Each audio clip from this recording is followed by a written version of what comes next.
Okay, so the other method, and this is what Mahamudra is.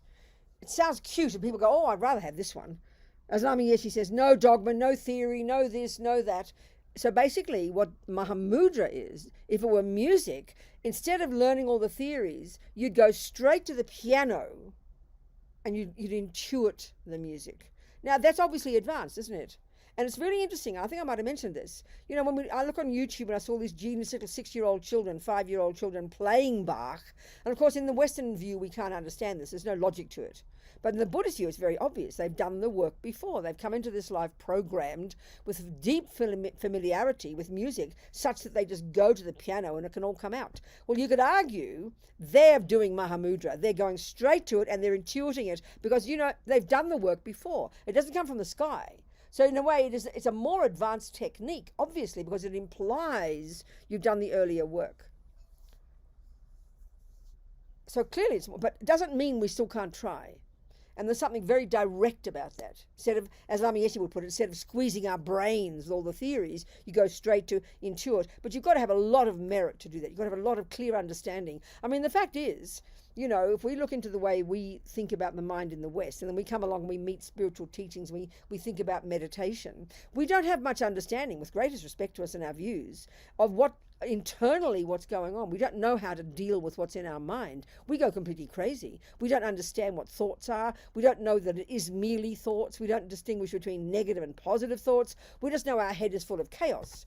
So if you start to try and meditate, the mind is a pretty powerful thing, and as far as the Buddhist view is concerned, this mind of ours didn't start in our mother's womb, isn't made by somebody else, has come fully programmed from countless past lives. So there's bucket loads of, talk about memory. I mean, Buddha's view of memory goes back to beginningless times, hilarious. So there's masses of stuff stored in our mind. So, I mean, as Lama Yeshe says, many people who don't understand what they're doing go off to learn to meditate and end up in a psychiatric hospital. And that is not joking, that's serious, because we don't understand our minds. And even as Buddhists, when we're learning the techniques, we still don't understand our minds. We don't know what to do with what's there.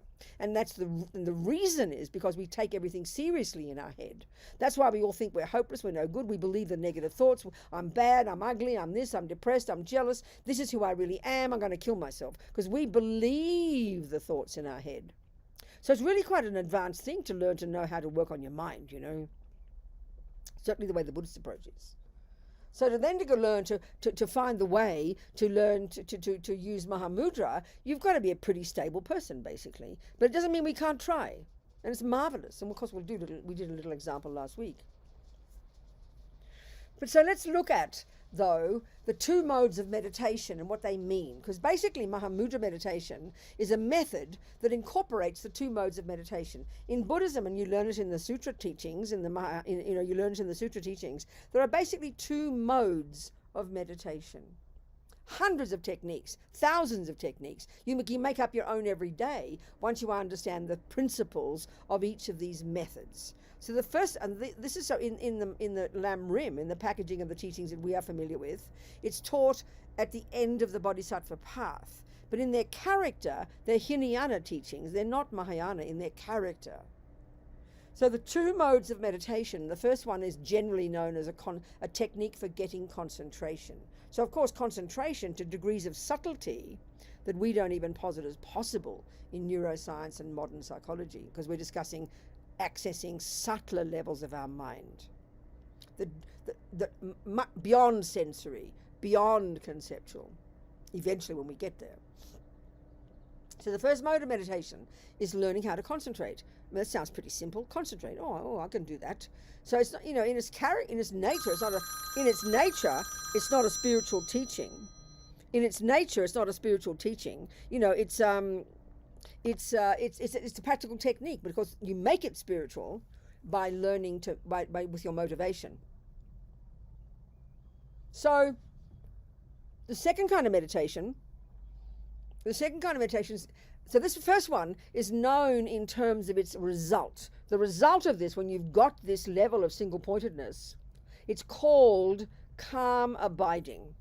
It's a sutra teaching. It's a Hinayana teaching. In fact, it comes from the Hindus. Technically, it's not even a Buddhist teaching, but of course Buddha took it with him when he diverged in his own direction. And it's a central technique in Buddhism. It's got its own specific way of teaching it. But it's invented by these genius Hindus well before the Buddha, 3,000 years plus ago. this marvelous technique, this psychological skill that enables you to completely subdue the sensory and the conceptual, which takes masses of work, and get to this subtler level. And it's called calm abiding, the name of the end result. And it's a type of single-pointed concentration. The word in Sanskrit for concentration is samadhi. And there are subtler levels, it seems, of this. I don't know exactly all the details. So then you've got the second mode of meditation, which is the point. And this is where we get very, very confused, these two. So the first one in Sanskrit is known as shamatha. And it's what happened? Okay, so the second one is known in English simply as insight. Or vipassana. So Buddha taught many insight techniques. So basically the one that's most popular, that's broadly known as vipassana, that people tend to think of only as vipassana, is this particular technique of using your first mode of meditation. You first get your concentration, then to the degree that you've got any concentration, you go to the second mode of meditation, and then what you do is and I've never done it, but it's there, it's Buddha's technique, you scan the different sensations of your body. So what does Buddha want us to get insight into? Well, honeys, not the body. He wants us to get insight into impermanence, how things are changing. There's many insight meditations he's teaching. So the one here that we learn in the sutra techniques in the Lam Rim, and here we're learning in Mahamudra, is we're trying to get insight into the ultimate way that things exist, emptiness. So there's different methods of this, and the Mahamudra is a very specific method for this. So the classic method of getting insight, and this is where we get very confused. If we're Tibetan Buddhists and we read the Lam Rim, we're going to hear there are two modes of meditation. One is called concentration or stabilization or whatever you call it, calm abiding. Then the second one we hear, it's called analytical meditation. And then we get completely confused. Well, let's just clarify that. And again, if we use ordinary examples of how we learn things, it'll make sense. But because we hear it as spiritual, we hear the word meditation, we mystify it, So what's very interesting, the Tibetan word for the verb to meditate, the verb gom in Tibetan, translates literally as to familiarize. We go, oh, that's curious, to familiarize. Well, first of all, you're going to familiarize your mind with what? Well, as far as the Buddhist view is concerned, you've got two things to familiarize your mind with. That which is true, which is wisdom, and that which is virtuous. That's it. So that's already throwing us. Oh, I thought meditation was watching your breath. Oh, I thought meditation was having no thoughts. Oh, I thought meditation was relaxation. We've got all these concepts, what we think meditation is. Well, first of all, Buddha doesn't own the word, okay? He's not copyrighted this word. Anybody can make up the word meditation, and you can make up your own meditations. There's no problem. But if you want to understand what Buddha's saying, you better see what he's saying, not just make up what we think he's saying. So like I said, there are two modes. The point of all of the meditation is the second one. The first is just the preparation. But often what the world thinks is that getting concentration, steadying the mind down, calming the mind down, that is the point of meditation. Well, no, it's not. It's only the beginning. Another way that people think is, they often use the word mindfulness to refer to this meditation. Well, that's kind of sort of true, but not really. So let's look at these words, okay? And let's look at what the mind is doing. So really demystify it. Well, that's why we have to learn about the Buddha's view of the mind. We have to learn to know the contents of our mind and what the parts of our mind are doing. So basically, there are two, we've got the grosser level of we've got the grosser level of cognition, which is conceptuality. Forget the senses, okay? Then dismiss those. Within the mental consciousness, and that's the part of your mind that meditates, we've got conceptuality, the thinking, which includes all our emotions and feelings. And that's surprising to us because we think emotions and feelings are more subtle than thinking. No, they're just the packaging of thinking. Emotions are rooted in thinking. In other words, when you see a person shouting and yelling, and you say, oh, she's angry, what you're noticing is the body flailing about. You're noticing the words shouting out of her mouth. You notice, spit coming out. Her eyes are wide. She's kind of freaking out and saying very irrational things. So we deduce she's angry. But what's anger? Anger's not the body. The body's the gross expression, and it's carrying out the wishes of the angry thoughts. It all comes down to thoughts. So when you hear the words coming out of your mouth and you analyze them, you hear, well, that's interesting, she's angry. So anger is a function of the mental consciousness. And that's one example of the first grouping of the thoughts we've got, which are the negative ones, the neurotic ones, the deluded ones, the I-based ones, the fear-based ones, the ones that are the source of our own suffering and the source of why we harm others. They're the negative or neurotic states of mind. And they're all got the emotional component, but that's just the physical, and that's just the tip of the iceberg. Whereas for us, we think it's the opposite. We think feeling is more subtle. No, it's very gross. The emotional component of shouting and yelling or feeling very physically beautiful when something lovely happens, that's just the body. They're rooted in the mind, which is deeper down, and basically they're all conceptual thoughts. That's where we have to start looking more deeply into our mind every day in our daily practice. So we've got the negative states of mind, the neurotic, deluded, miserable, unhappy, I-based, fear-based states of mind, which the Buddha says we can get rid of, which is a long-term job. The second category of states of mind we've got are all the positive ones: love, compassion, kindness, generosity, wisdom. And they're all mixed together like a big soup right now with all the negative ones. And our trouble in our culture is we give them equal status. We think a normal person has some negative, some positive, some love, some depression, hopefully more of the positive than the negative. But we don't ever have any views in our neuroscience or our psychology, radically different from the Buddha, that we can rid the mind of all the neuroses. And this is the long-term job of being a Buddhist. This is the job of being a Buddhist. This is the job of being a Buddhist, to begin to steady the mind down so you can distinguish between the neuroses and the virtues, so you can lessen and eventually eradicate the delusions and grow and perfect the virtues. That is the actual job. This is so simple, the words. That's the actual job of being a Buddhist. So the way to do that skillfully, best way, is in context of these meditations, these skillful methods. So the third category of states of mind, and this is what we're getting to now with concentration meditation, you know, they call them neutral. They call them this negative, neurotic, deluded, positive or virtuous. And then the third lot, they say neutral, they don't really mean not important. We really misunderstand that, and this is not the way we use to understand our thoughts in modern psychology. This third lot, I like to call them the mechanics of the mind.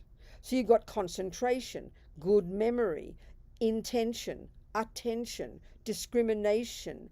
There's many of these, and these are the ones that enable you to function. Whether you're a murderer or a meditator, you need good concentration. Whether you're a murderer or a meditator, you need discrimination.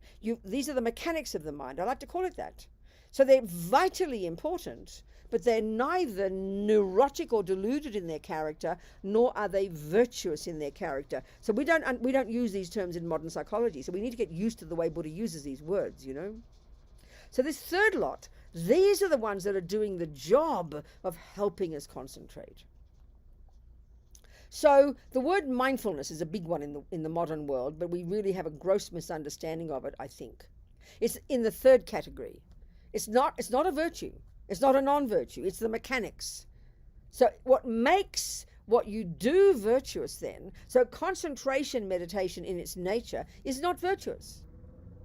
A person can learn concentration so they can become a good murderer. Concentration is made virtuous by your motivation. So another one in there's concentration, intention, attention, alertness, discrimination. There's another one called mindfulness. Technically, that's simply the ability to remember what you're doing moment by moment. So clearly, as Lama Zopa says, thieves need mindfulness. But the way we use the word is practically its own religion in the West, with a capital M. We put all these bells and whistles on top of it. It's simply the capacity to not forget what you're doing second by second. That, you know, when you've got Alzheimer's and when you've got dementia, that's disappeared. You can't remember second by second what you just did. That's not an uncommon thing. That means the capacity of this mind, the third category, called the mechanics, which I call it, that's gone completely. There's no longer any mindfulness. You no longer have the capacity to keep on track of what you're doing second by second. It's called memory, basically, short-term memory. So these are all the mechanics of the mind, and these are what we have to use and cultivate in concentration meditation. So forget the insight, we'll get to that one. So concentration meditation is this brilliant skill invented by these Indians 3,000 plus years ago, okay? And it's enormously difficult. I mean, it's easy, but it's difficult. So I remember I always quote this and talked about one of our colleagues, a monk, Venerable Rene, a Swiss monk, who's been a meditator most of his life. I mean, since, we both met the Dharma at a similar time, and he went straight off to learn to meditate. He studied all his life. He's a monk. So I interviewed him back in 1995 in Mandala magazine, our magazine of our organization, FPMT, when I was the editor. And I interviewed him about his retreat. It was very interesting. He was doing a single-pointed concentration retreat. So that to get to that, to be ready, to have the prerequisites that enable you to be ready to even go to the mountains, theoretically or metaphorically or literally. And you need very specific conditions. Going to the mountain is not a joke. It's probably the best conditions in order to get this concentration. And even by that point, you're already a highly evolved being. I mean, there are several that Pavanka Rinpoche talks about in his Lam Rim. There are many qualities you need in order to be prepared to even go to the mountains. I mean, to get concentration, we know ourselves. I mean, you try for 3 minutes in the morning and your mind's a disaster. And then before you know it, you've got to think of breakfast and think of the kids and think of this and think of that. Our lives are so full of other things. It's not possible to have enough time to get concentration. You need this really perfect environment. So the ideal environment, for example, would be up in the mountains is not just a joke. It's sort of not just physically pristine. It's also kind of spiritually, they say, it's very pure and the energy is very subtle. You need to be near with really good food and good water. You should not be around where there are lots of crazy wild animals because it's too distressing for your mind. You've got to be where there's not much noise, you've got to be quiet. And you need many, many different conditions for it to be conducive for you to be able to get concentration. So what was so fascinating too about this is one of the other qualities, a crucial quality they all say is the main one, that is really makes the place so conducive to good meditation, is that it's been blessed in the past by the presence of previous meditators, holy beings, in other words. So this is a really interesting example. I interviewed Venerable Rene about this retreat several years later, or 95, he'd done the retreat several years before. I interviewed him at Kopan Monastery in the Kathmandu Valley. Now, if anybody's been there these days, it used to be much more quiet, of course, but now it's like, it's on a hill out of Kathmandu, and then below it's like all just suburbs now. It used to all be just, fields.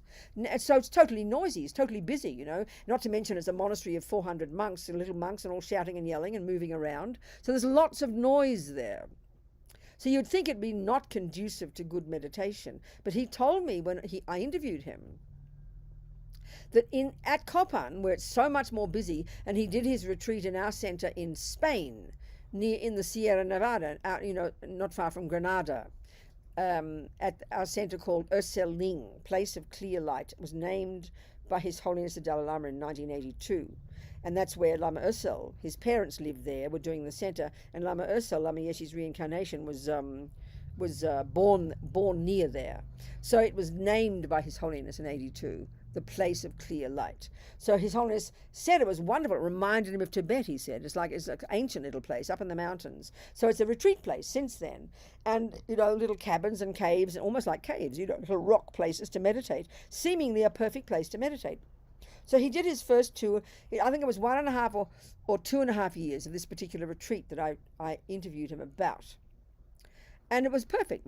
All the conditions were perfect. But he said, so concentration in the texts is described in terms of 9 stages of concentration, 9 stages of development that culminate in this single-pointedness. So he said that he knew he got to the 5th of those 9 stages fairly quickly, maybe after 6 months. But he spent another year or more, but he said he knew he couldn't get further than that 5th of those 9 stages. So anyway, he stopped his retreat there, and I interviewed him in Kopan. So even though that place is ideal as a retreat place, because Kopan is blessed by the presence of holy beings, and you speak to any Tibetan, they love Kathmandu Valley. When we go with our gross vision, we just see a gross polluted place, and it is polluted, really polluted. But they see a holy place, completely pervaded by the energy of all the Buddhas, and has been blessed by the presence of meditators over the centuries, since the time of the Buddha, you know. So for them, it's a really blessed place. And he said, you know, that his mind, when he meditated at Kopan, his mind got more subtle, more easily than it did at Össelling, which would seem to have been a more conducive place. So this is really indicating one of the most powerful prerequisites for a place that's most conducive to good meditation is where previous yogis, great meditators, have meditated. It blesses the place. It brings the Buddhas there. So I find that very fascinating.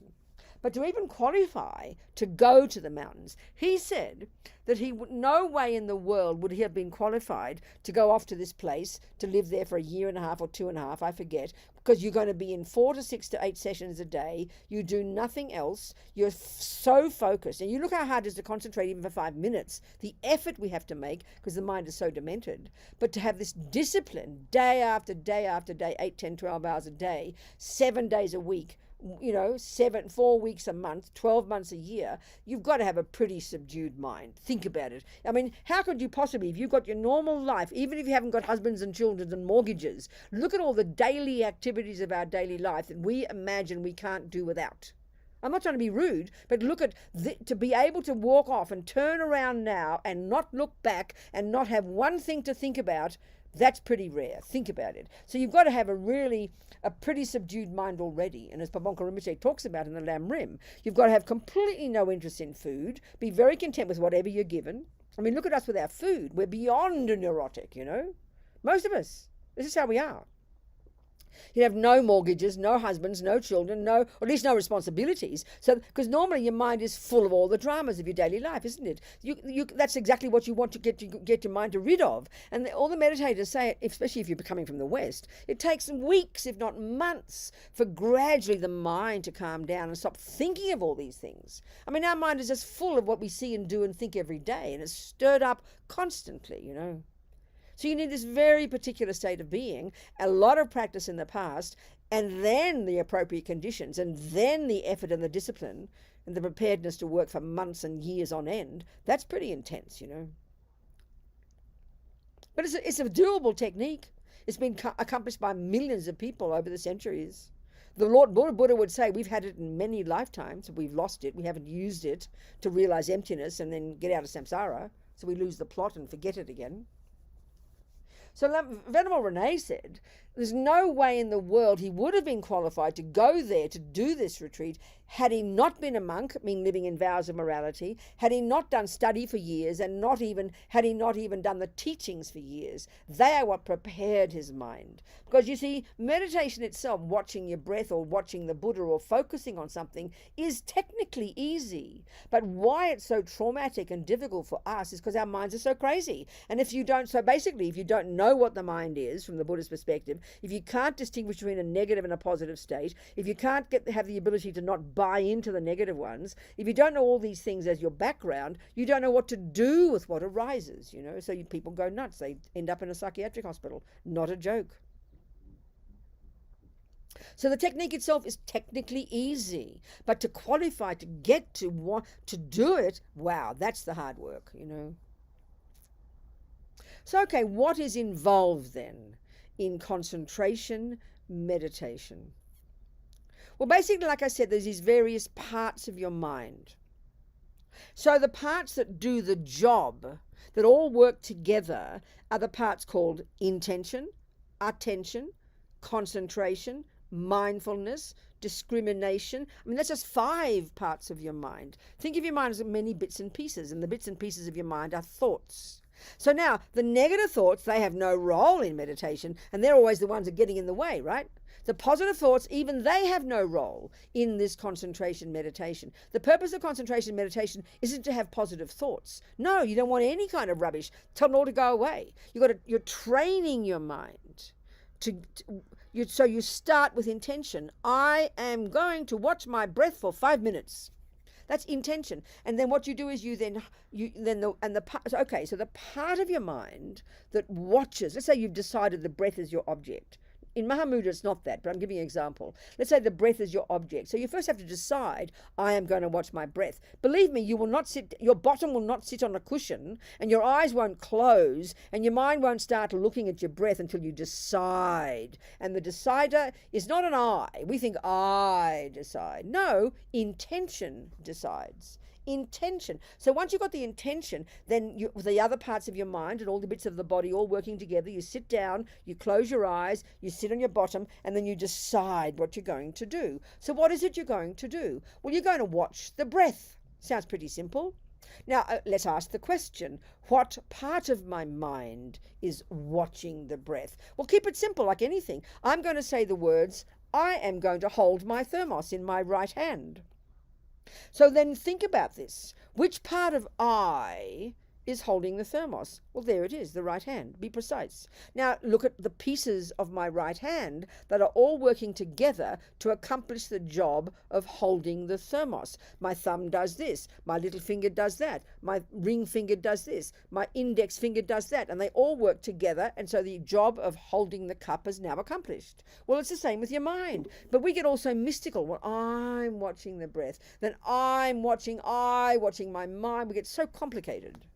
So look at the parts of your mind. What are they doing? Well, in the beginning, the main pieces we are trying to train. Well, first of all, before we even start that, the piece of your mind that does the looking is called attention.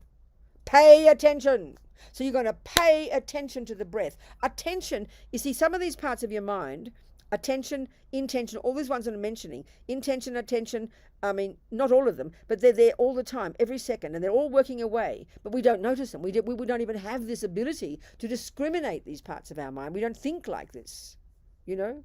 So intention is the first one, I will. Then attention homes in. So you locate. So this is where discrimination comes in. Discrimination is one of the parts of our mind that's working every millisecond. And every millisecond, if you're looking around the room, for example, you know, in my room there are many different things. There's a lamp, there's this, there's a thermos, there's a water thing, there's a picture, there's a tap, there's a cushion. So discrimination is the ability, second by second, to discriminate between this and that. This is an absolutely vital part of your mind. If that's gone, you are a mad person. You won't survive. You can't live your life. It's not possible. That is vital to have. So this is a crucial one in the practice of Dharma, in the practice of being your own therapist. Discrimination is the ability internally, when you're living your daily life, to distinguish between anger, let's say distinguish between attachment and love, for example. For us right now, they're like mixed together like a big soup, but attachment is a delusion, love is a virtue. Discrimination is one of the parts of your mind that is able to see the difference between them. This is a vital part of your mind. So here, discrimination is working every second, discriminating the breath from this, from this, from that. It's got to be working every second. So what you're trying to train, so the two main obstacles in meditation, in other words, why our mind at this moment isn't single-pointed in concentration is because of two main obstacles. One is what they call the function of the mind, the capacity, the mind being overexcited. Well, that's the function of attachment. Attachment isn't just, oh, I like chocolate cake. Attachment is thoughts. And they're these overexcited, delusional thoughts that are never stopping, second by second, that go to very subtle levels. And its energy is dissatisfaction. Its energy is always wanting something more. So attachment is all the time there. So one of its functions is we never stop thinking about things. So a sign of attachment, for example, is you think about your boyfriend all the time. You think about chocolate cake all the time. You worry, when we chew things like a dog with a bone, when we worry about things, when we're anxious, we're never stopping thinking about things. So that's the function of the mind, to be overexcited, to be never ending chatting away uncontrollably. That is obviously the major obstacle to why you can't keep your mind still. So then the other extreme is your mind becoming completely sinking into dullness. So we know ourselves, if you try to sit down to concentrate, to do 5 minutes of meditation, either your mind goes completely berserk and you forget what you're doing and you're off there into the, la la land thinking about your boyfriend again, or you completely space out. The two extremes. So one way of describing the development of concentration as is this ability to steady the excitement and to stop the mind from being dull, because the mind is rushing between these two extremes all the time. So the great skill we need to cultivate is to discriminate between these and to grab the mind before you start spacing out, before you start rushing off thinking about your boyfriend or thinking about breakfast or something, you know. So then as you're developing through these 9 stages, you know, it's the lessening of the excitement and the lessening of the dullness until you have got what they call super perfect mindfulness. Your mind is able to not lose the object. You're able to stay there second by second by second without being up and down like yo-yos. That's so you're developing mindfulness, this capacity for short-term memory. Then another one you're trying to cultivate is what they call alertness. So Dalai Lama calls it, it's sort of like, you know, he says alertness or vigilance, they call it, is like a policeman watching all the bits and pieces do their job. And then under that is called mindfulness, which is the ability to not forget what you're doing. And that's supported by attention. That's supported by discrimination. It's supported by all these different qualities in the mind, all working away. The goal of this is to have your mind stably on one thing without wavering, you know. So that's the idea. That's what's going on in concentration meditation. Now the thing is, we have all these misconceptions about it. We say, "Oh, I tried to concentrate, I tried to meditate, but it didn't work." I remember somebody saying that. Well, that's like saying, "Well, I tried to play tennis like Roger Federer, and it didn't work, so I gave up." I mean, this is like absurd. Nothing can be achieved overnight. It's completely bizarre. But the commonest problem we have is because when you start to meditate, when you close your eyes and make a decision to stay focused on your breath, for example, you're making a strong effort to not buy into every thought. But suddenly you can't believe how many thoughts are there. And you all think, and even in the text it says this, that one of the signs of success at the first of these 9 stages is that you think your mind's getting worse. Well, your mind is not getting worse. You're just noticing what's always been there before because we've never paid attention to our mind until the thoughts are screaming like maniacs. You know, that's our problem. So the obstacle, of course, is all the thoughts there. But our problem is we're so neurotic, as soon as we hear all the negative thoughts, "Oh, I can't concentrate, my thoughts are too berserk." Well, that's obvious. Join the universe. What's special? Of course you can't concentrate because your mind's berserk. That's the whole point. So you've got to start practicing. But don't have expectations. One of the biggest problems is we think somehow I start to meditate for 5 minutes, we assume our mind should calm down. I mean, don't be ridiculous. That's like expecting to play like Federer after 1 class. It's just absurd expectations. That's the problem. The problem isn't that your mind is berserk. The problem isn't that you can't concentrate. The problem is as we have these bizarre fantasy expectations of what we should have accomplished. That's the problem. And then the other thing is because we can't stand all the ugly thoughts, we can't stand the depression and the anxiety and the anger and the fears and the drama, we have a panic attack because we would just wish they would all go away. But this is just nonsense. We've got to have courage, in other words. We've got to have courage. It's almost like we've got to make friends with all these crazy thoughts, you know, not just resist them and wish they wouldn't be there. That's how we spend our lives. That's why we have different methods. Some people, we can't stand the thoughts, so we just pretend they're not there. We live in denial. And other people never stop thinking about the thoughts and go completely crazy and want to kill people or themselves. But we've got to learn to know that the thoughts have been there since countless lifetimes. They're completely uncontrolled simply because we've never learned to control them, not in this life, and that we can do it, and we have to have the courage to know the proper techniques, not to have fantasy expectations, to know how to identify what's there, and to know what to do with it. I mean, these are the things that are so important. That's why for Venerable Rene, you know, he said he wouldn't have been qualified to go off to the mountains to do this retreat, but for those years of hard work and purification and living in vows and studying the Dharma and knowing what's going on, you know. So it's quite a big thing. So any questions before I continue? Any questions, darling people? I've been talking about the mind, just beginning to discuss concentration. Yes, Paul. Talk to me. So yeah, whatever you're describing, I've been going through for years now, meditating and watching myself. And you pointed out a word that I want to, a little bit checking into that. You said your mind could be going berserk or dull. That's right. So they're the two extremes. True. I've been going through panic attacks over the years. I've been off of them just because concentrating more and more, understanding that those thoughts that panic me weren't me. So slowly I got to a point where that silence could be there, just me watching my thought and going deeper into observing. So for me, saying dull, I want to understand, what do you mean by dull? Okay. The two extremes we can see this, can't we, Paul? Some days, the characteristics. Okay, we can see that the mind can sometimes, the two delusions, the two extremes that we're trying to avoid and go beyond in concentration, and we can develop this skill, is the tendency of the mind to never stop chatting, right? That's called excitement. It's the overexcited, uncontrolled, never stopping thinking. Now that is join the universe. That's normal because we've never learned how to control. So that the excitement is when the mind is so strong it's too difficult. The endless conversations. So when the mind is overexcited. Now there's a particular characteristic of that mind, and this is a good quality. It's very sharp, isn't it? And very clear and very sharp. And you'll be very wide awake. So the good quality there is the sharpness. So we want to retain the sharpness, but we don't want the berserkness. So then the other extreme of the mind is when you sit down to meditate, you'll go straight to sleep.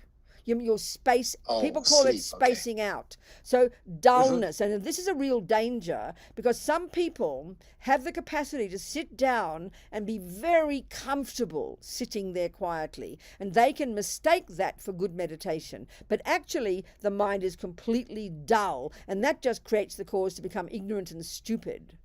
So this is my way of talking. So the two extremes are the mind to be berserk or the mind to be very dull. So the good quality of a dull mind is you're very quiet. The good quality of a very excited mind is the mind is very sharp. Can you hear what I'm getting at here, Paul? So what we're trying to do as we develop the skill to meditate, you retain the sharpness, but not the excitement, and you retain the calm, but not the dullness. And that's the perfect meditating mind, when it's super clear, sharp as a needle, radiantly clear, but super calm. And we don't have those two together in our normal life. We either have calm because it's dull, like going to sleep, or we have sharp, but it's mixed with berserk and excited. That's my way of saying it. Do you get my point now? And that's why we have to have these very precise, we have to have really clear instructions. Otherwise we go in the completely wrong direction, Paul. One of the biggest problems is some people, as I said, are very comfortable sitting there quietly, but they mistake it for concentration. But in fact, the mind is almost like going to sleep. It feels very nice, but it's not meditation, and it's a complete mistake. You with me? It's saying going to sleep for me, going to sleep, that means dullness. I understood that as a point, because for me, meditating sometimes can be comfortable. I know where the noisiness is, okay, guys? You say meditating. Now that we're discussing it, could you please tell me what type of meditation do you do? What's the label for this technique that you use? My technique is just breathing, and after the breathing, I just get to this point of concentration where I can literally go into that silence, me observing. But what's the point of this meditation? What's the goal? What are you trying to accomplish? I'm trying to figure out what I am besides my thoughts. I mean, I'm trying to understand what it's actually, what those thoughts are, But now it's definitely more clear, since you're pointing out, all of this, So thank you, Paul. So the Buddhist approach is we need the concentration, because then the mind is stable. So now the point is, though, this is the point here now, we're going to get to the next one. The reason to have a focused mind, an undisturbed mind, an unexcited mind, an undull mind, meaning a super sharp mind, which in itself is very delicious, but that's not the purpose. I'm not discussing what you're saying now. I'm telling you what I'm learning from the Buddhist techniques. So the purpose of that concentration is now to use it in the second mode of meditation, in order to, and this is what you're broadly saying, to get insight into lots of things. One is to get insight into impermanence. So basically, if you're a Buddhist, you're learning about impermanence, you're learning about karma, you're learning about the nature of mind, you learn the nuts and bolts of Buddha's view of the universe. So naturally, if I'm studying like I'm studying music, the reason when I get to the piano, think of this, the reason I want concentration is what? What would be the reason I need good concentration if I'm learning to play piano, Paul? What would be the reason I need good concentration? Learning, definitely. So I can play the piano without forgetting what I'm doing. So that's the insight mode. So the concentration is merely a technique to do the second one, which is now internalize the theories, make them real and direct experiential. So what Buddha wants us to get insight into, quote unquote, is how things are impermanent, into emptiness, the ultimate one, into karma, into everything that he's talking about, how reality is. That's the Buddhist approach. So the reason to have concentration is so we can get insight, and that's the second mode of meditation. And there are many ways of doing that. So you said it broadly, you want to understand who you are, etc., etc. Now, I don't know what techniques you're using for that, but this I'm describing the way we learn and how to do it. So it's very practical. The interesting point is also this, and Lama Yeshe talks about this in his Mahamudra book. He said, we've got to have concentration for the very purpose I just said, so we can then do the proper techniques of getting insight. But, he said, there are incredible qualities that once you've got single-pointed concentration, he said they're almost unbelievable. You won't imagine the qualities that you will accomplish, the bliss, the clarity, the joy, the effortless ability to, the mind is almost as big as the universe. There's so many so many advantages, so many that show us, and why Lama Yeshe talks about this is because he wants to show us how we've got this amazing human potential. Even before we get anywhere near doing insight, concentration itself brings many, many, many amazing advantages. So this is where we can also get caught up and think, I'm not discussing you, Paul, but people in the world, because some people like to sit down, some people have a certain technique and can experience bliss and things like this. We think that's the purpose, but they're like the byproduct. They're like the bonus. The simple sole purpose to have concentration. Think of it in terms of music. The only reason to have concentration is so you can get insight into the music. The only reason you have concentration when you make a cake is so you can make the cake. The only reason you have concentration when you're studying math is so you can internalize the math. So concentration here is the same, but it happens to bring many advantages, and we can get very caught up in those advantages and then lose the plot. Are we communicating, people? Are we communicating, Paul? Yes. Yeah. Yes. Good. No, Good. but for me, the results of a good concentration, it makes me definitely a better person. This is how I measure it.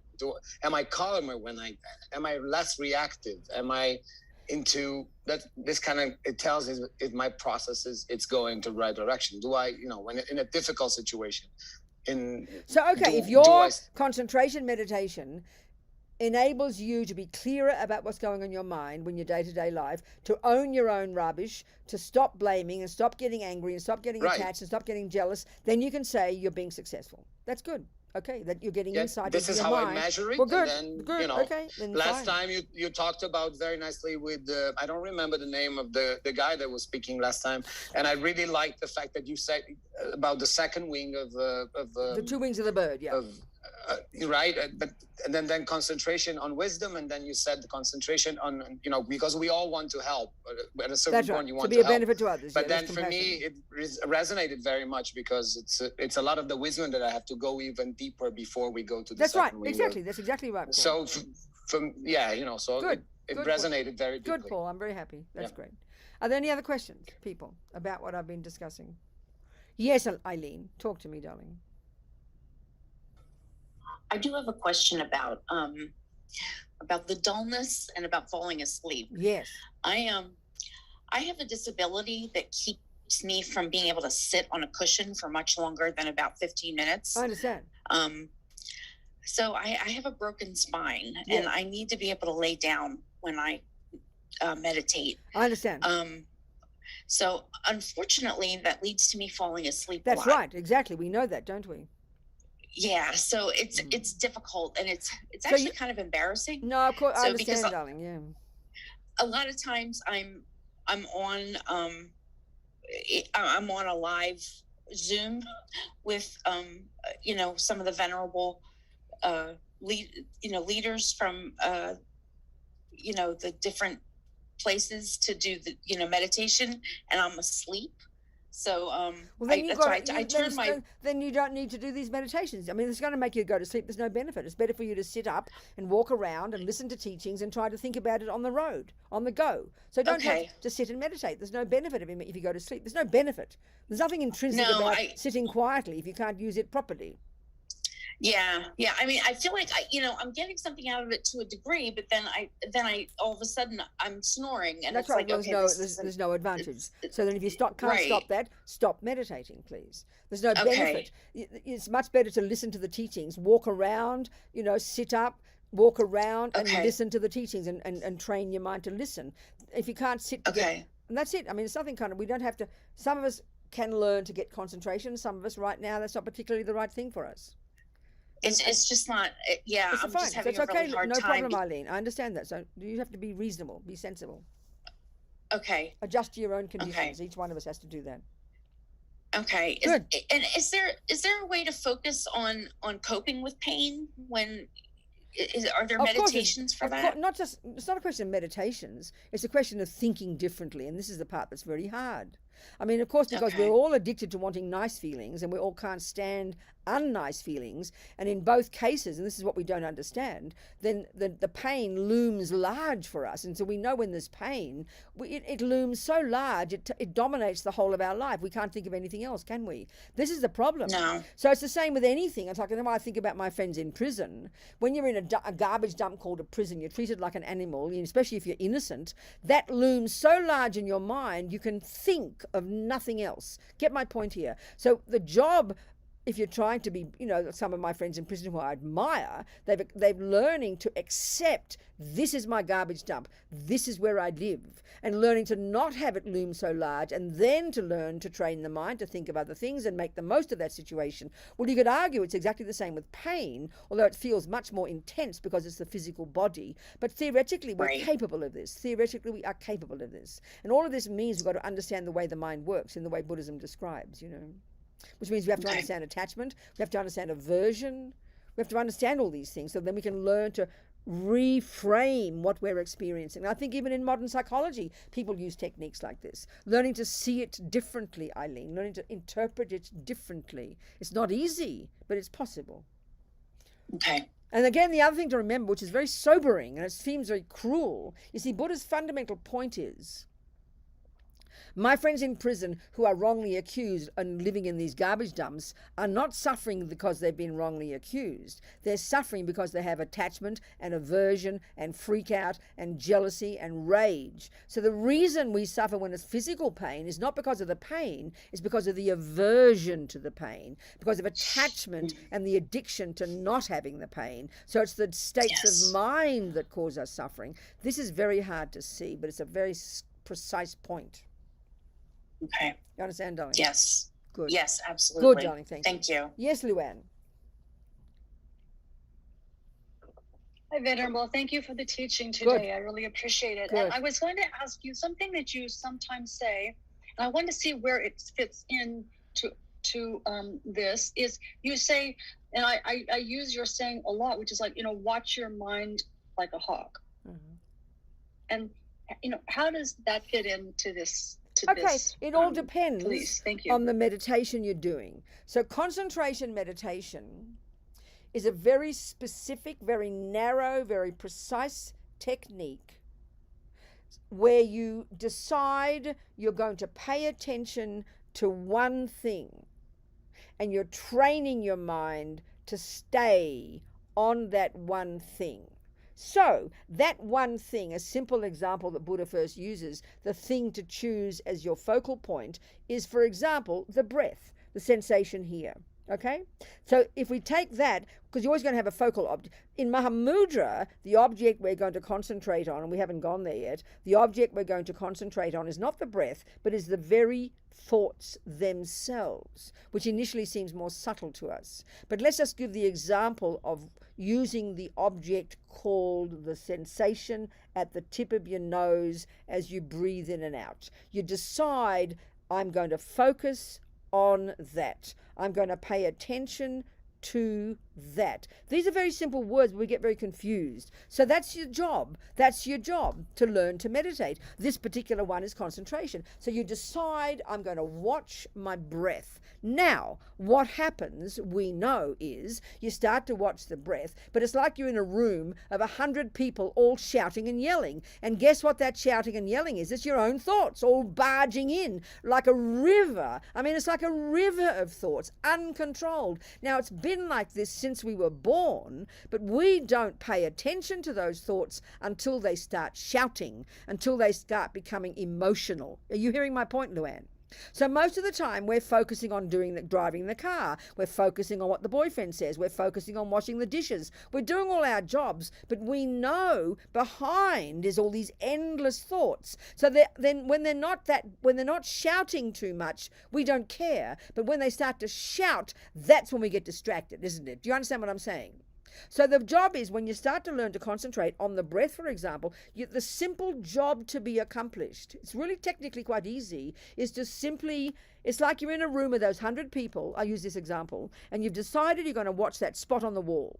You've got your eyes open, it's just an analogy, and you know the 100 people are there, but you're not going to ask them to go away, you're not going to ask them to be quiet, you're going to learn to strengthen your own will to keep your mind on that spot on the wall and let the people be. Now, what happens with us is, I'm going to concentrate on my breath, and then suddenly all the roommates start shouting, and we wander off, having a dialogue with the anger, then we're having a dialogue about the boyfriend, and before you know it, you've lost the plot. You have no idea what you're doing because you're giving into all the thoughts.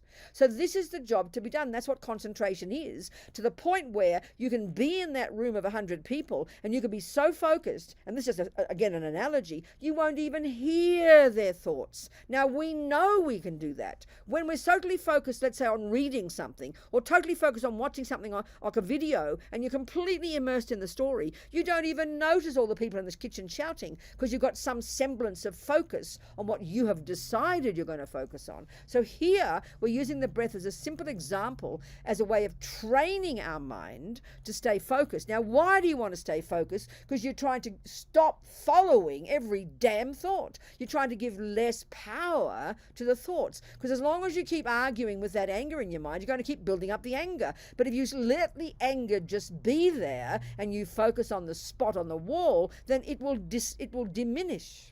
So it's a skillful means to enable us to not buy into all the thoughts. You let them be there. Our problem is we think, oh, my thoughts are there, I can't meditate. Well, of course you can.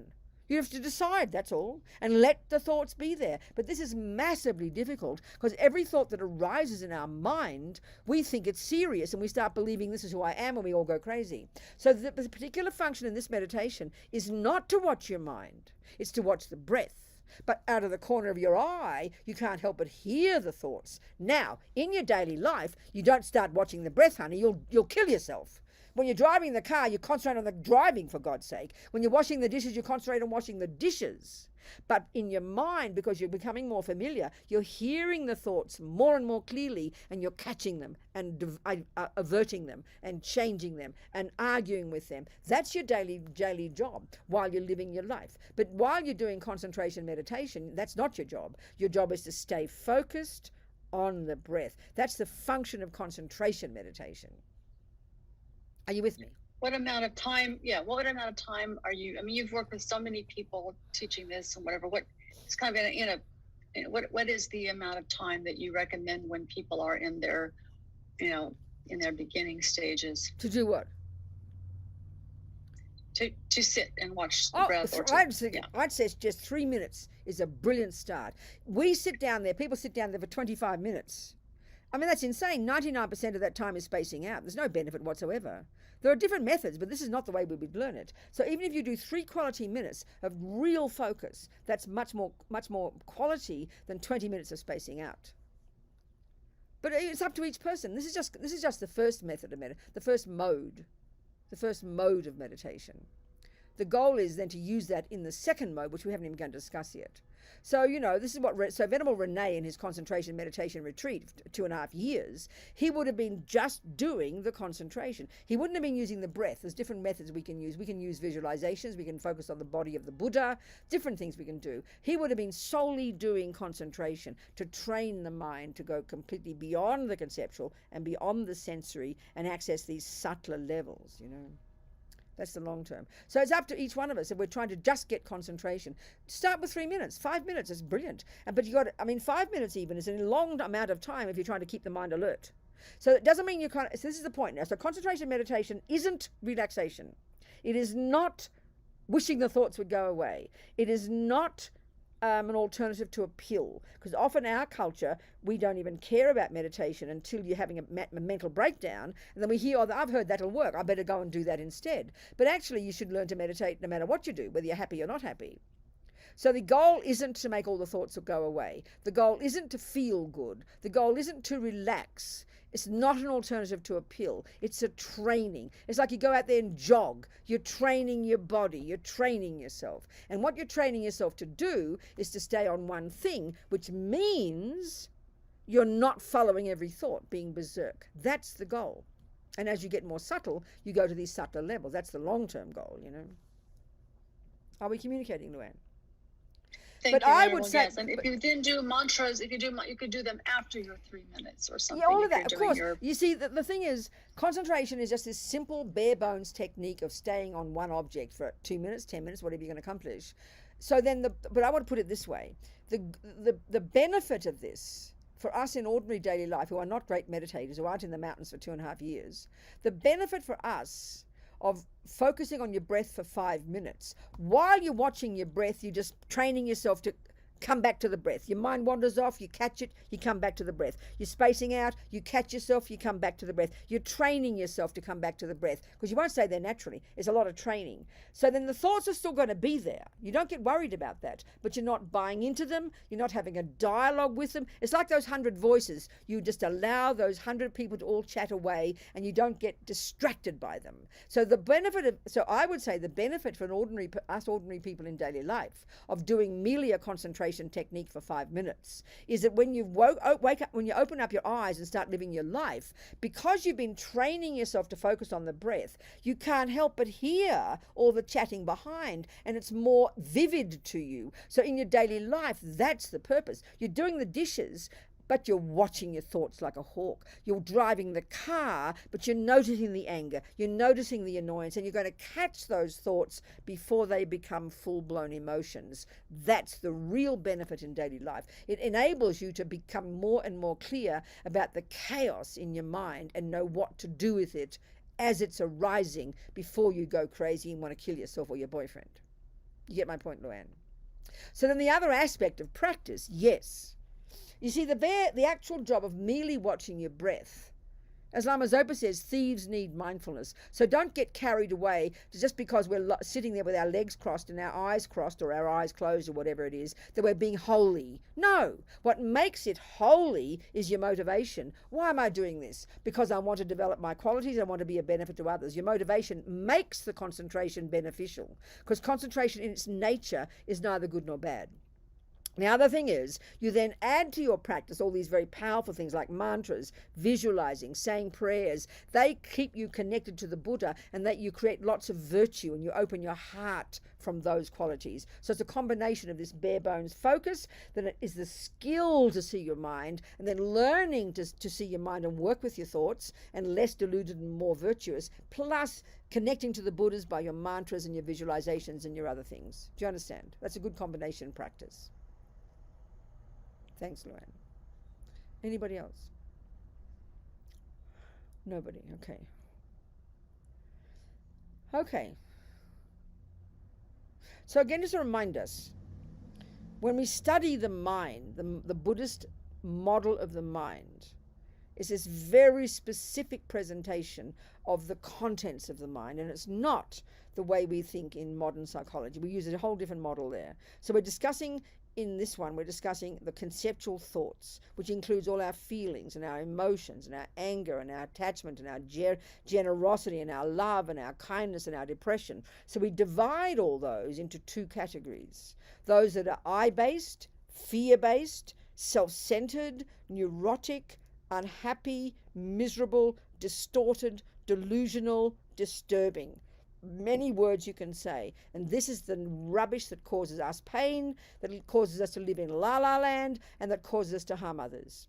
Then we've got the positive thoughts, the virtuous thoughts, the love, compassion, wisdom, kindness, clarity, self-confidence, forgiveness, the positive thoughts. At the moment, our mind is a big soup of all of these mixed together.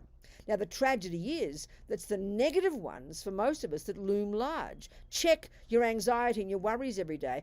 How you never think you're enough. You haven't accomplished enough. I don't do enough practice. I'm not thin enough. I'm not fat enough. I'm not intelligent enough. My hair is wrong. My nose is wrong. The negative thoughts always seem to loom larger than the positive.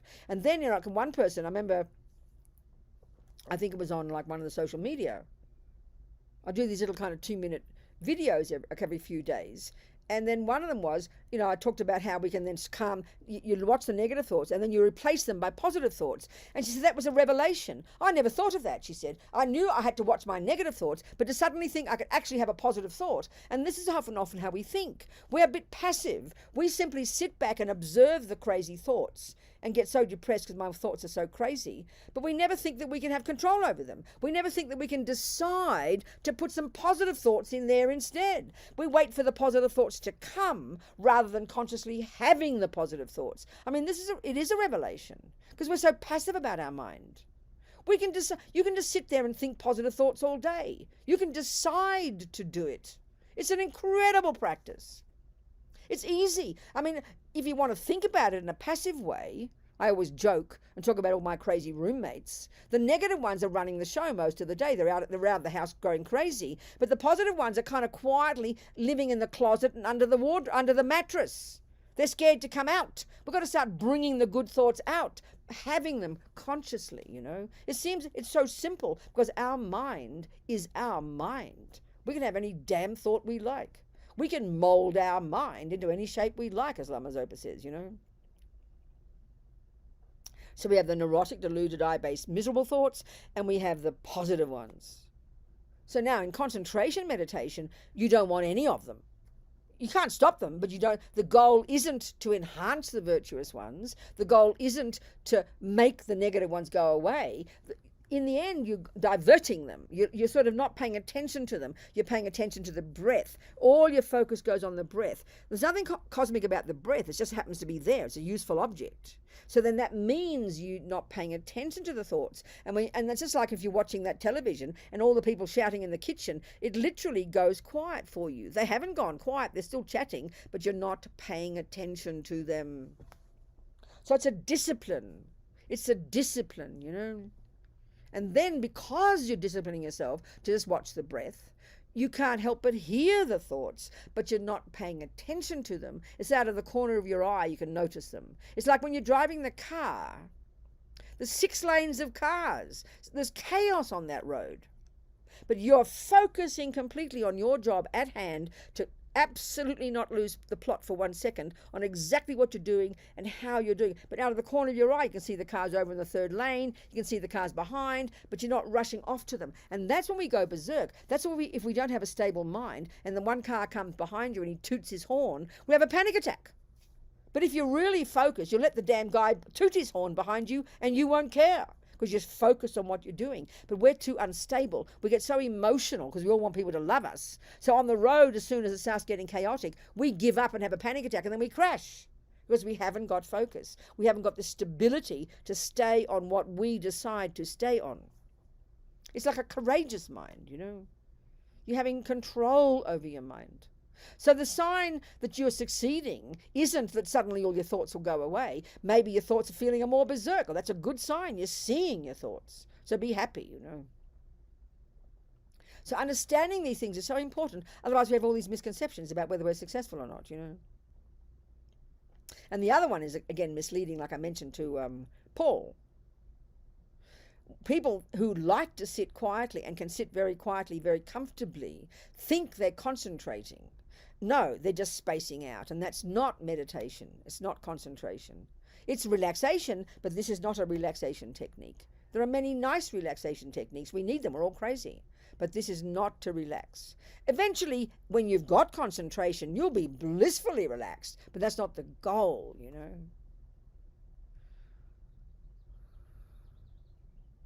This is concentration. And until you're advanced, you're not going to have, until you've got shamatha, until you've got concentration, single pointed, your mind's going to be out of control. But you learn the discipline, at least in daily life, of not allowing them to take you over, of not running the show, you know, of being more, you're more disciplined, you're more focused, and you're buying into your virtues more. That's the sign of a good practitioner. You're not wearing your heart on your sleeve, you know, which is how we tend to do.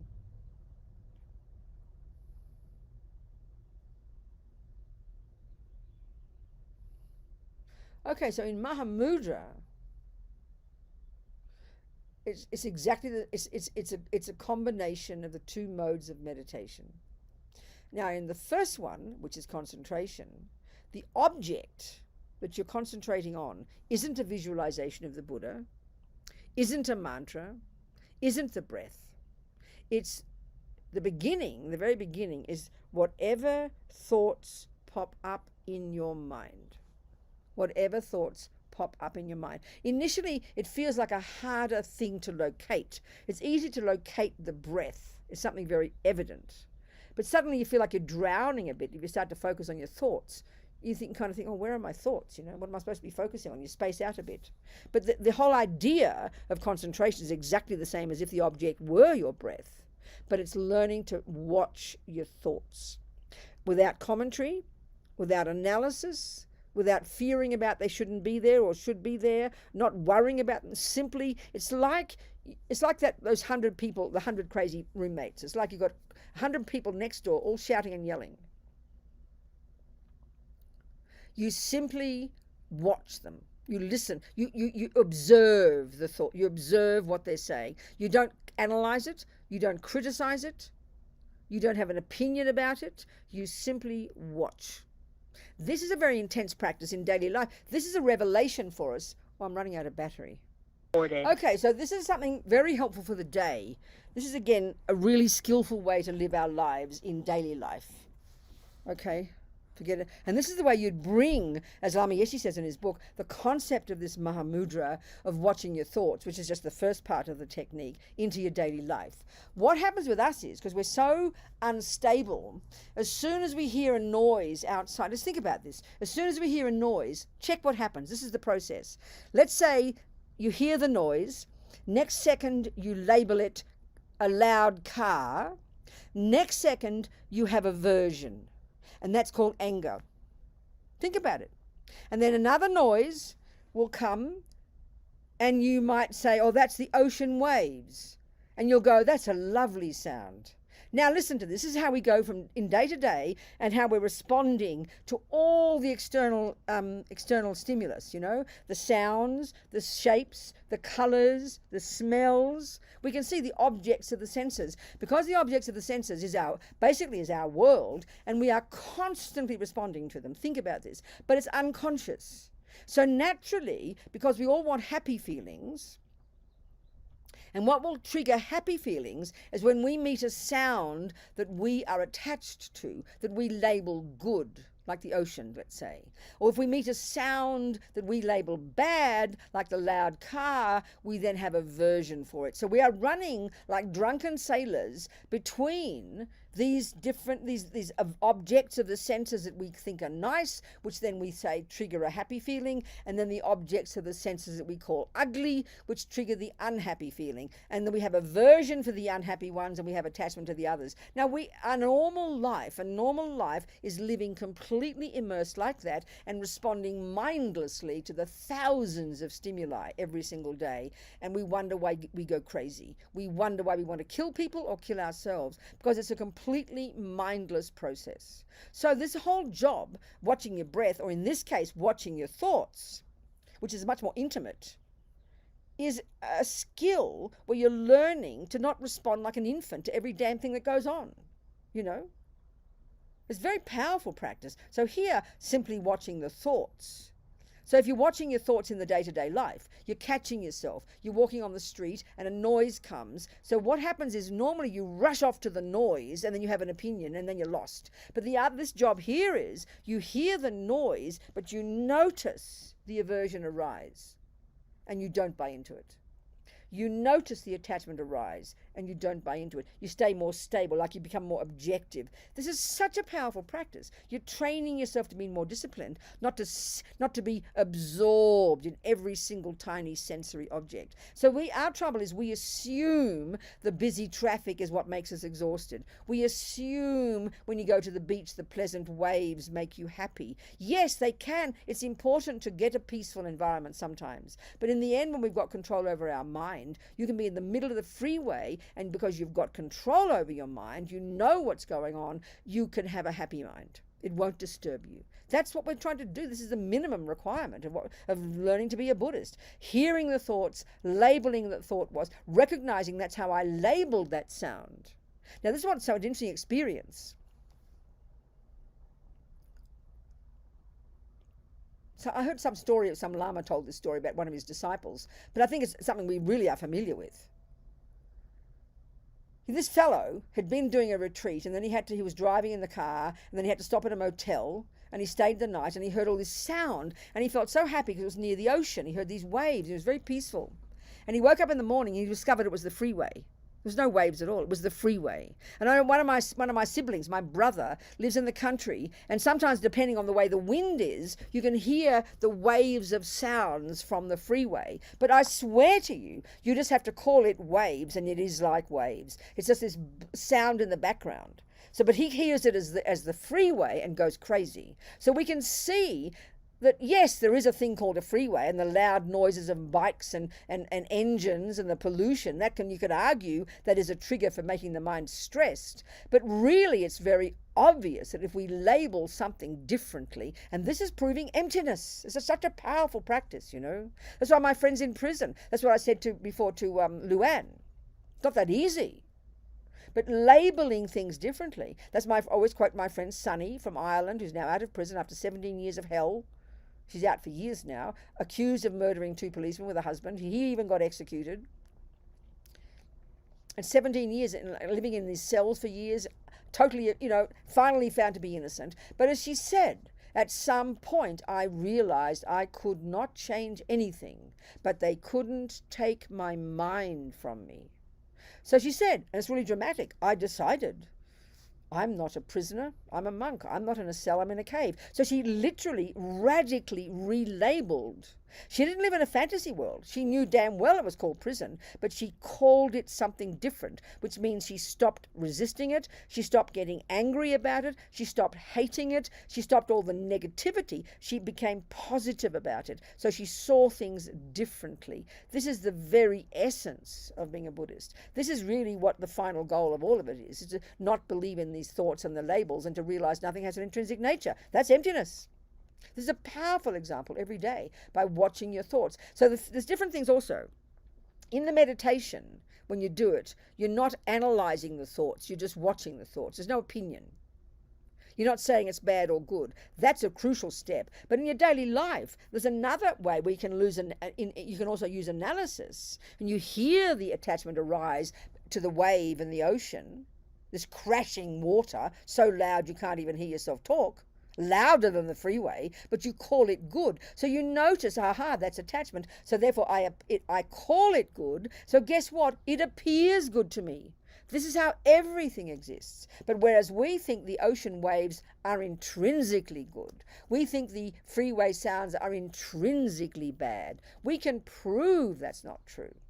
And that's where you do the analysis, and that's powerful. But this first step in Mahamudra, in concentration, is to merely watch the thoughts. So step back from the thoughts and stop being immersed in them without any awareness, you know. So there's different practices. The aim isn't just to only forever watch the thoughts and leave it there, because that can be nihilism. You know, I remember talking to some people who helped with people in prison and was really so inspired by them in a particular country I went to. And one woman talked about the meditation she would lead. And it was just to merely watch the thoughts. There's anger, there's jealousy, there's love. You need to do that. You need to label them accurately. But like if you were watching a garden, you need to say there is a weed and there is a herb, but you just don't forever say, oh, there's a weed and there's a herb. Finally, that awareness has to lead you to decide what the hell to do with the weed and what the hell to do with the herb. So that's where some people can just say, oh, that's just the practice. You just say, oh, there's anger. And I said, well, what do you do with the anger eventually? Oh, you just leave it there. Well, that's like saying, well, you just leave the herbs there. You leave the weeds there. Well, I'm sorry, the weeds will take over and will choke your herbs because that's their character. So the first step is to analyze, not analyze, is to observe. That's anger, that's jealousy, that's love. But then you've got to decide what to do with them. That's the proaction, that's the practice. Just to say you watch your thoughts and leave it there, that's being nihilistic, you know. Are we communicating? Good. This is the substance of being a Buddhist, you know. Call it Mahamudra, call it Shamatha, I don't care. It's the job of being a Buddhist, being your own therapist, as Lamayeshe put, you know. And then when you've got more and more understanding of what the hell is in your mind, you're not scared of it, you realize it's just old stuff, you know it's been there since beginningless time, you don't buy into the thoughts so seriously, you know, and this is the crucial one, that the negative thoughts don't define you, and this is a major step forward. And then you have them, then they're much lighter. As soon as you know that they're not defining who you really are, and this is Buddha's final point. You know, I always quote this, when you look at the word Buddha, which is the final goal of all of this, Buddha implies the total eradication from your mind of all the delusions, and Da implies the development to perfection of all the goodness. This is the crucial end result. So when you know that, that tells you the method, which means you've got to learn botany so you can distinguish in that big mass of overgrown green stuff in our mind. You've got to distinguish between the herbs and the weeds, but then you have to know what to do with them. That's the real skill. You pull out the weeds and you grow the herbs. You pull out the delusions eventually and you grow the goodness to perfection. That's the job. That underpins all the job you have to do. But our trouble is we don't know where these thoughts have come from. We know our mummy didn't teach us these crazy thoughts. We don't know where they come from. Because they're so loud and they feel so fierce and they grasp so strongly, we believe they are who we really are. And this is the greatest tragedy of suffering sentient beings. We believe the stories that anger and resentment and jealousy and depression tell us. We believe they are the truth. This is the tragedy. So as Lama Zopa says, you know, like say with attachment to the cake on the plate, it's bad enough that the cake appears delicious to you instead of thinking that your attachment is painting it as delicious. It's bad enough that it appears delicious to you and that you believe it'll make you happy. But the killer is you think that's a true description. So at least, as Lama Zopa says, stop believing in our own karmic appearances is a very powerful practice. So you see the attachment. You see the anger when the boyfriend is mean to you and you have this anger about the boyfriend. You see that he appears ugly to you, but part of your mind goes, don't believe in your karmic appearances, Rubina. It's just your anger painting a picture. This is stupendous.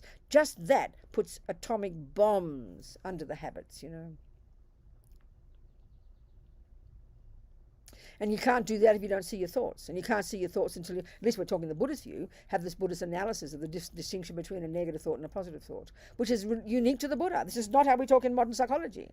It sounds like judgment. We wouldn't like to say that in our modern psychology. And the other point is this, we're so addicted. We know we're angry. We know we're jealous. We know we're depressed. But we're so addicted to believing the boyfriend causes it, the job causes it, the pain causes it. So therefore we don't have a choice. That's where we become paralyzed. And that's not valid. It feels true. The boyfriend was mean to me. The pain in the body is unbearable. I am in prison wrongly accused. They're facts. But we can learn to identify the thoughts that interpret those events and to change the interpretation. That's being your own therapist. That's being a Buddhist. It's pretty tasty. So concentration, the first mode, is a method to help us do this job better, because we see things more and more clearly every day, you know. And basically in concentration meditation, you're stepping out of your own head. You're watching the breath. You're watching the thoughts. And there's an observer, which is your attention, paying attention. And you're not absorbing into everything, you know. That's the big skill. It's time to go practically. Any more questions? People, dearest people. No questions? No, nothing? So we can finish with another 2 minutes of watching our mind again, like we did last week. Let's do that. So people treat it as a, oh yes, there you go, Luann, darling. Yes, talk to me. I just wanted to go to something you just said that's important, you know, thinking about the weeds, and you see them and you identify them and you identify and you then so part of this whole goal of this process, from what you said, is to then be able to see your delusions for what they are. Mm-hmm.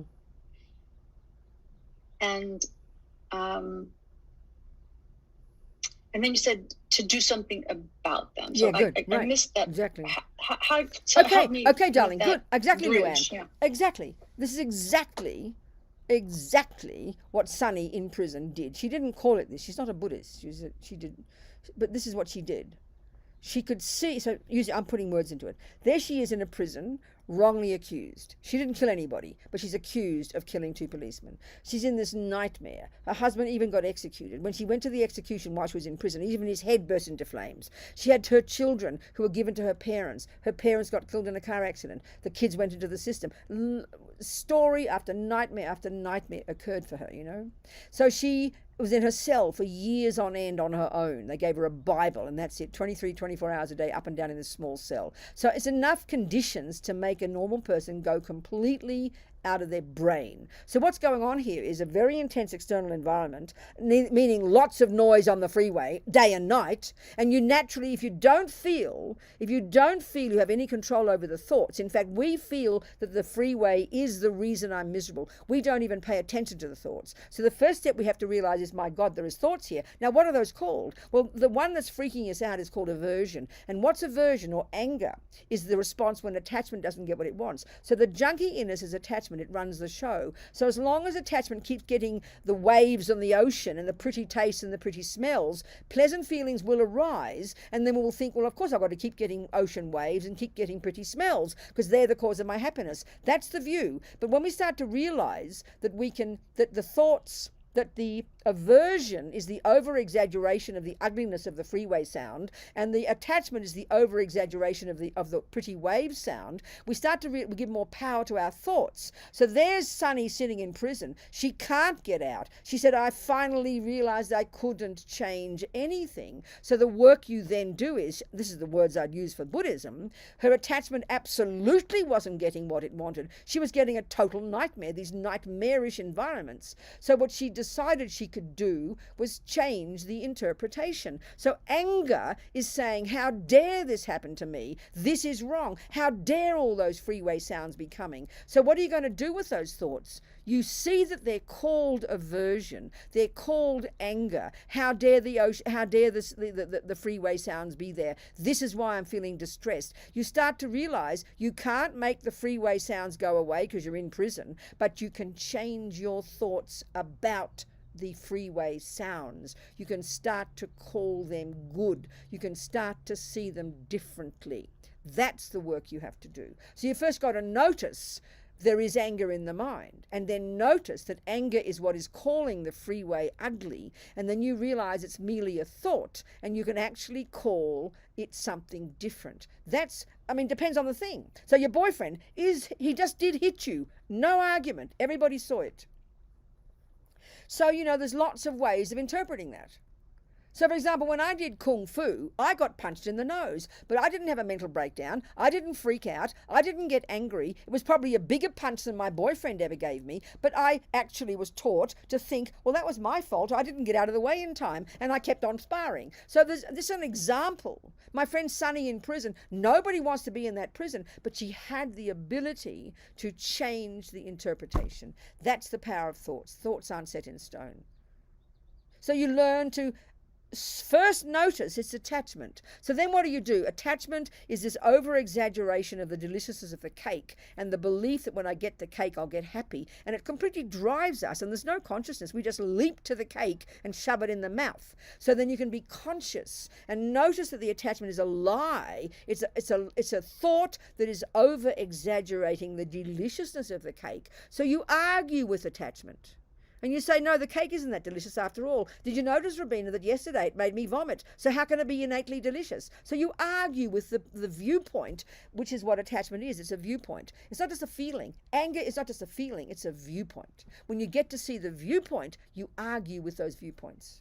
That's the point. It's all concept. It's cognitive therapy. You with me? Good. Okay, great. So time to go home. Forget about watching our mind. We just did it for an hour and a half. Okay, darlings. Jang Chub Sem Chog Rinpoche. Ma kie panam ke guchi ke panyam pa me pa yang. Gong ne gong du pa ba shog ge wa di nyu de dag lama sange drub gyo ne. Drowa chikyang malu pa. De yi sala go pa shog. That's it. Goodbye. See you next time. Thank you, sweetie pies. Thank you, people in Romania. Thank you, Doina. Thank you, everybody. Thank you, Venerable. Thank you, darlings. Thank you, Bye. Venerable Rabina. Bye, sweethearts.